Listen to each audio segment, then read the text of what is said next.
नमस्कार, आज तक रात 9 बजे में आपका स्वागत है। मैं हूं निशांत चतुर्वेदी। प्रधानमंत्री नरेंद्र मोदी ने आज एक बार फिर मन की बात की। नशा कैसे नौजवानों को बर्बाद कर रहा है, इस पर मोदी की चिंता देश के सामने आई। उधर पश्चिम बंगाल से ममता बनर्जी ने मोदी के खिलाफ जंग की नई किश्त तैयार करने में जुट रही हैं। इन तमाम खबरों पर चर्चा होगी, लेकिन शुरुआत मौसम की अंगड़ाई से। दिल्ली से सटे तमाम हिल स्टेशनों पर बर्फबारी जारी है, तो राजधानी में बेमौसम बारिश से मौसम का मिजाज बिल्कुल बदल गया है। यूपी के कई शहरों में ओले पड़ने की खबर है। कुल मिलाकर सर्दी का सितम शुरू हो चुका है।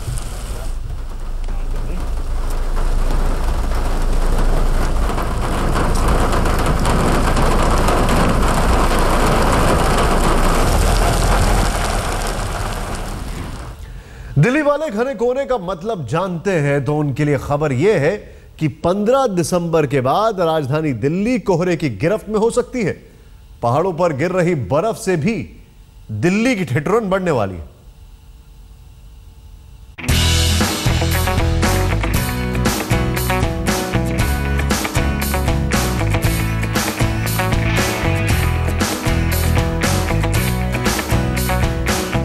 पहाड़ों पर बर्फबारी की धूम है। सैलानियों के लिए लुत्फ ही लुत्फ है। शिमला मनाली से श्रीनगर तक सफेद चादर सी बिछी है, लेकिन मैदानी इलाकों में धुंध के खतरे का सायरन सुनाई देने लगा है। 15 दिसंबर से उत्तर भारत के मैदानी इलाके कोहरे की चपेट में आने वाले हैं। अगर कोहरे की बात करें तो पंजाब, हरियाणा, राजस्थान, यहाँ के लिए हम कह रहे हैं कि कल से भी हो सकता है, नित मंगल से घना कोहरा पंजाब में, हरियाणा में, दिल्ली में, राजस्थान में आ जाएगा। और उसके बाद 17 दिसंबर से यूपी और बिहार के इलाकों में भी घना कोहरा आने की संभावना है। दिल्ली, चंडीगढ़, लखनऊ से पटना तक हर साल दिसंबर में घने कोहरे का हमला होता रहा है। कोहरा मतलब प्लेन, ट्रेन, बस सबके सब ठप, जिंदगी ठप। हालात इस बार भी कुछ वैसे ही रहने वाले हैं, लेकिन कोहरे से पहले बारिश, बर्फबारी और कंपकपाने वाली ठंड का सामना करने के लिए भी आप तैयार रहिए। 3 से 5 डिग्री सेंटीग्रेड का गिरावट मिनिमम टेम्परेचर में उत्तर पश्चिम भारत, मध्य भारत और पूर्वी भारत पूरे एक तरह से बेल्ट में दिखने को मिलेगा। और कहीं कहीं शीतलहर जैसी स्थिति पैदा हो जाएगी, क्योंकि WD निकल जाएगा, आसमान साफ हो जाएगा, तो ऐसे में नाइट के टेम्परेचर में एकदम तेजी से गिरावट आएगी।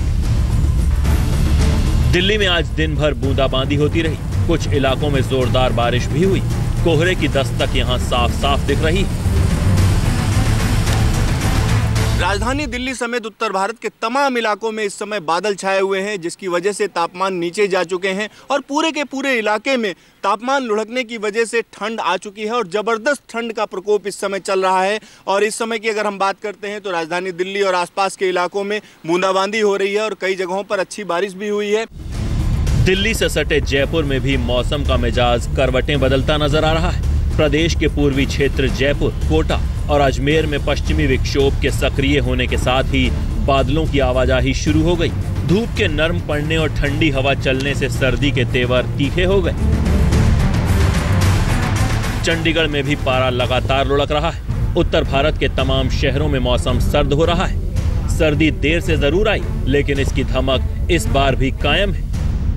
दिल्ली और आसपास के इलाकों में बारिश के साथ ही ठंड बढ़ गई है। मौसम विभाग के आंकड़ों के मुताबिक दिल्ली और आसपास के इलाकों में जो बारिश रिकॉर्ड की गई है उसकी मात्रा 1 सेंटीमीटर के आसपास रही है।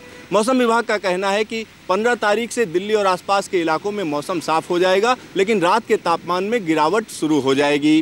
कैमरामैन अनिल जायसवाल के साथ सिद्धार्थ, दिल्ली, आज तक। दिल्ली में बेमौसम बरसात और चढ़ती सर्दी का राज क्या है, जरा ये भी जान लेते हैं। दिल्ली समेत उत्तर भारत के तमाम इलाकों में मौसम बदल चुका है और कई जगहों पर बारिश रिकॉर्ड की गई। आज की अगर हम बात करते हैं तो दिल्ली में आज अच्छी बारिश देखी गई। इस समय अगर हम पूरे सिस्टम को समझाना चाहें तो आपको हम मैप के जरिए आइए समझाते हैं कि किस तरीके से ये बारिश हुई और किस तरीके से तापमान में गिरावट आई। यहाँ पर जैसा कि आप देख सकते हैं इस समय घने बादल छाए हुए हैं और ये पूरा इलाका जैसे जम्मू कश्मीर और लेह लद्दाख के इलाके पर बादल हैं। साथ ही साथ अगर हिमाचल प्रदेश की बात करते हैं तो जो ट्राइबल बेल्ट है यानी वो इलाके जो लाहौल स्पीति के इलाके हैं वहाँ पर घने बादल छाए हुए हैं। साथ ही साथ उत्तराखंड का वो इलाका, उत्तराखंड में उत्तरकाशी, साथ ही साथ गौमुख और इसके अलावा तमाम ऐसे ऊंचाई वाले इलाके हैं जहां पर घने बादल हैं और वहां पर बर्फबारी हो रही है। और मौसम विभाग को आज जो आंकड़े मिले हैं उसमें ये बात साफ हुई है। और मैं आपको यहाँ समझाना चाहूँगा ये किस वजह से ये पूरा का पूरा सिस्टम बना है। ये जो आप मैप देख रहे हैं इसमें दो तरीके की चीज़ें दिखाई दे रही हैं। एक सिस्टम यहाँ पर दिखाई दे रहा है, यहाँ पे ऐसा लग रहा है जैसे कुछ क्लाउड्स हों, कुछ इस तरीके की चीज़ें नज़र आ रही हैं। साथ ही साथ ऐसा लग रहा है कि अरब सागर से पूरा का पूरा नम हवाएं जैसे प्रायद्वीप के इलाके में चल रही हूँ। इसका मतलब ये हुआ 15 तारीख की शाम को पूरे के पूरे इलाके से बादल छट चुके होंगे और उसके बाद रात में जब बादल छट जाएंगे तो इसका मतलब ये हुआ कि रात में तापमान नीचे गिर जाएंगे। नमी पहले से आ चुकी है, इस वजह से पूरे के पूरे इलाके में कोहरा छाने की संभावना है।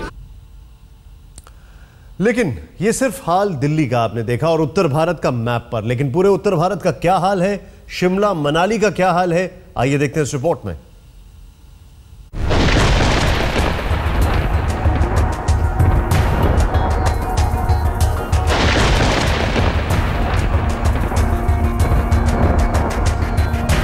शिमला में सर्दी पूरे शबाब पर है। बर्फबारी से शिमला का माहौल मस्त हो चुका है। सैलानियों से पूरा शहर गुलजार है। अभी तो ठंड की शुरुआत है। ईयर एंड में यहाँ का मौसम देखने लायक होगा।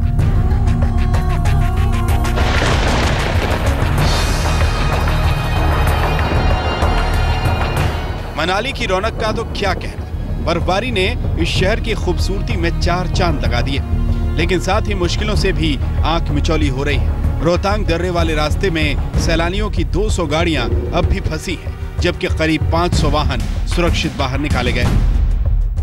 हमारी गाड़ी फंस गई है और हमारा लोग सामान भी वही है हमारा, और 20 किलोमीटर हम पैदल चल के आए। कोई साधन नहीं है, बहुत कुछ नहीं है। हमारे पास कपड़े वगैरह सब सारे गाड़ी के अंदर, हमारे साथ कुछ भी नहीं है, ना चप्पल है ना जूते है, कहीं कुछ नहीं। गाड़ी में फंसे हुए और हमको छाले पड़ गए, छाले पड़ गए।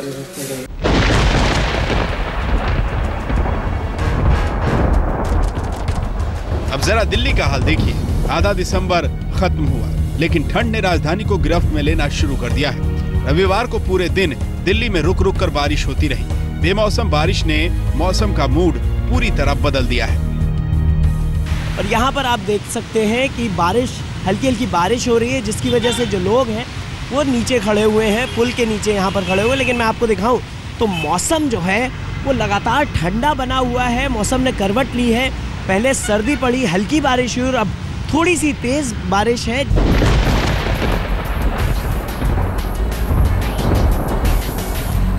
ये यूपी के सहारनपुर की तस्वीरें हैं। यहाँ ओलों की बारिश ने कपकपी बढ़ा दी है।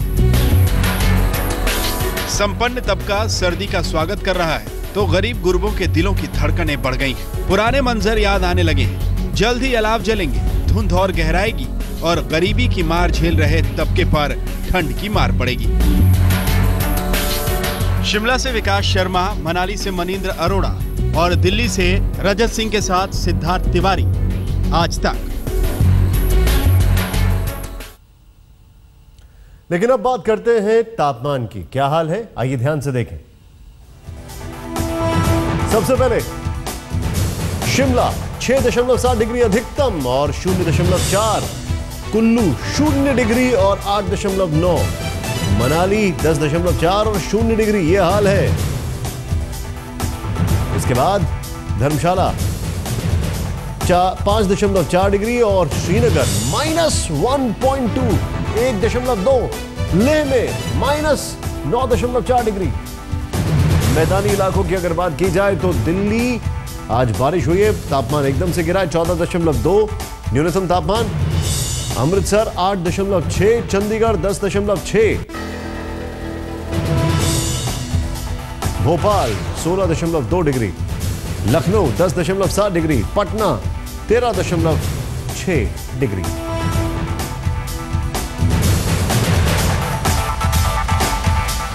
मौसम चुनावों का भी है और झारखंड और जम्मू कश्मीर के लोगों की मन की बात जानने के लिए अब अगली रिपोर्ट के बारे में आपको बता दें। जम्मू कश्मीर में आज एक बार फिर जमहूरियत का दम दिखा। यहां चौथे चरण में करीब 49% मतदान हुआ है। झारखंड में 62% वोटिंग हुई, लेकिन आज की सुर्खियां बनी घाटी में बीजेपी उम्मीदवार के थप्पड़ कांड से।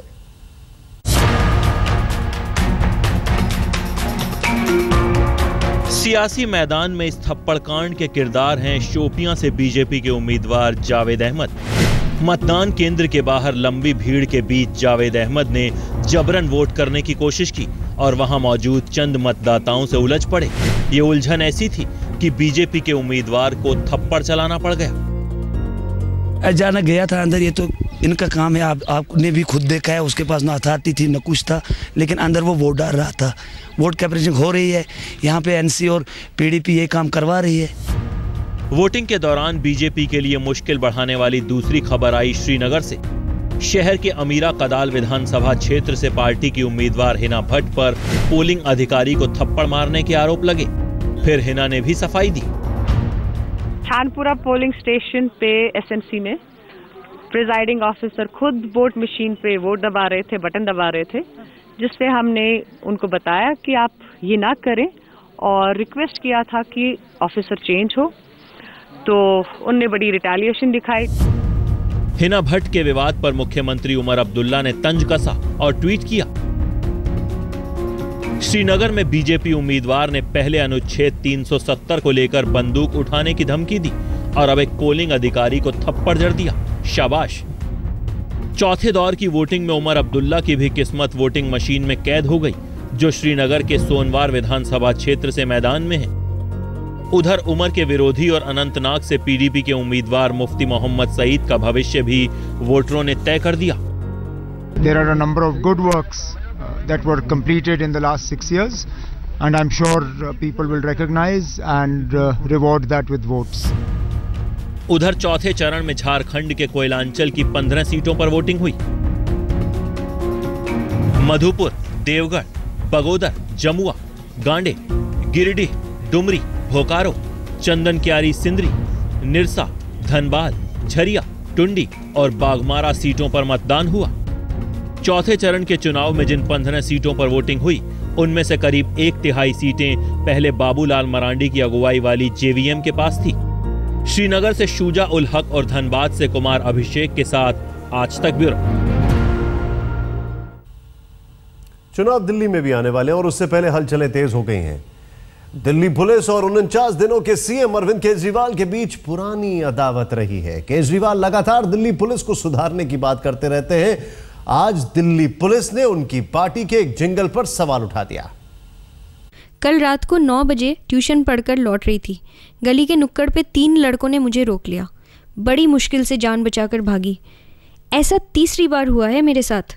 कंप्लेंट कराने जाओ तो पुलिस कहती है सबूत दो। उन लड़कों का चेहरा बताओ, कहाँ से लाऊं सबूत? अभी कुछ दिन पहले मैंने सुना कि जब आम आदमी पार्टी ने रेडियो पर दिल्ली पुलिस के खिलाफ मुहिम चलाई, एक जिंगल के जरिए घर घर तक पहुंचने की कोशिश की, तो दिल्ली पुलिस ने सवाल खड़े किए।